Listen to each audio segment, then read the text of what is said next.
আজকে আসানসোলে একটা ক্যাসেট এসে সার্ভিসিংয়ে পড়েছিল, একটা ব্রেকডাউন ছিল। তো আজকে অনেক ধকল হয়ে গেছে, অনেক ফালতু খাটনি হয়ে গেছে। আজকে এই যে বাসে করে আসানসোল যাচ্ছি একটা এসি সার্ভিসিং করতে, কোম্পানি কেন এরকম দূরে সার্ভিস নেয় জানি না। তবে এই জন্য নিতে পারে যে এএমসি নেওয়া আছে, তো তাই যেহেতু একটা হিমালয়া, যেহেতু অপটিক্যালসের নাম, তো হিমালয়ের ব্রাঞ্চ যেহেতু সব জায়গায় আছে, আসানসোলেও আছে, তো সেখানকার ব্রাঞ্চকে ছাড়তে চায় না, তাই আসানসোলে পাঠিয়েছে। কিন্তু আমরা যে এত হ্যাপার মধ্যে পড়ে গিয়েছি, এত অসুবিধার মধ্যে পড়ে গিয়েছিলাম, কী বলবো। লাস্ট অবধি দেখো বলছি, রীতিমতো গিয়ে এসিটা খুললাম। খুলে 4 ঘন্টা লাগে আসানসোল যেতে, এটা বলতে ভুলে গিয়েছিলাম। তো ওখানে গিয়ে পৌঁছালাম 7টার বাস ধরে, ওখানে পৌঁছে 12টার সময়। তো আসানসোলে এই যে পৌঁছে, এই যে হিমালয়া, আর বাইরে আউটডোর লাগানো, এই যে আউটডোর। তো আউটডোরে উঠে প্রথমে গ্যাস চেক করলাম, প্রবলেম ছিল, ঠান্ডা হচ্ছিল না।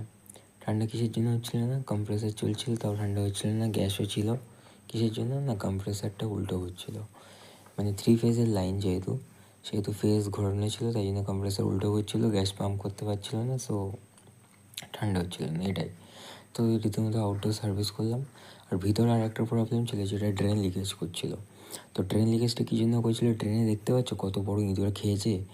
আর এই দেখো, আগের যে টেকনিশিয়ান এসেছিলো, সে ড্রেনে ইনসুলেটর মেরে ড্রেন মোটা করে রেখে দিয়েছে। হয় ড্রেনটা চেঞ্জ করতে হবে, নয় কোনো উপায় নেই ওই জায়গায় তাহলে মারা, ড্রেনটাই চেঞ্জ করতে হবে, পাইপ লাইনটা, ঠিক আছে। তো সার্ভিস করার পরের অবস্থা ওটা, এসিটা লাগিয়ে দিলাম। তারপরে গ্যাস একটু কম ছিল, আমি আউটডোরে গ্যাস দিচ্ছিলাম, ভিতর দিয়ে টেকনিশিয়ান দেখছিল যে ঠান্ডা হচ্ছিলো কি না, আর আমি গ্যাস দিচ্ছিলাম। ভিডিওটা বানিয়ে নিয়েছিলাম ওই ফাঁকে। অ্যাম্পিয়ারও ঠিকঠাক দিচ্ছিলো 7.5। এই যে পুরো সার্ভিস করার পর ফুল কমপ্লিট, এসি চলছে এখন, ভালোই ঠান্ডা দিচ্ছে। আর যেটা বলছিলাম, ফেজ ঘোরানো ছিল, ওই জন্য কম্প্রেসার উল্টো হচ্ছিলো। ফেজ চেঞ্জ করে দিলাম, কম্প্রেসার একদম ঠিক ঘুরছিলো, ঠান্ডা হচ্ছে।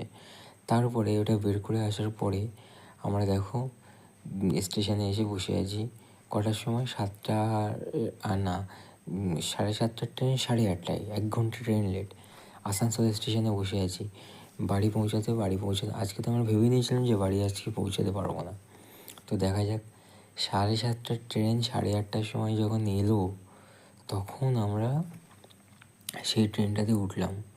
এদিকে বাড়ির থেকে রীতিমতো ফোনও আসছে, বাড়ির সবাই টেনশানেও আছে। আর আমরাও কী করবো, পুরো একদম বেকায়দায় পড়ে গিয়েছি।